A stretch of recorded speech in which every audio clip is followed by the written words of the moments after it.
Welcome to the Banker Lamp. Please enjoy the video. You begin by confirming your iPhone 15 Pro Max is updated and connected to Wi-Fi. Esim provisioning needs network access. Next, get the carrier QR or activation code. This binds a digital profile to your device. Now open Settings, tap Cellular, then add Esim, choose Scan QR or enter details. Do this first because the phone must download the carrier profile. Without that file, you can't assign service. So complete these initial steps before moving on. Once the carrier profile downloads, you'll label the line and choose how it's used. Labels keep things clear when you have two lines.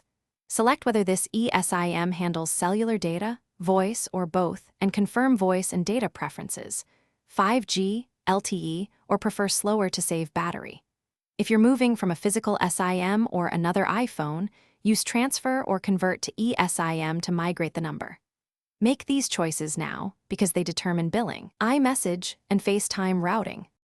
You finish by restarting the phone and confirming the cellular plan reads active with signal bars. That confirms the Esim registered on the network. Then test a call, send an SMS, and browse with mobile data. Make sure iMessage and FaceTime use the correct line. If something goes wrong, try toggling airplane mode, restart again, or reset network settings.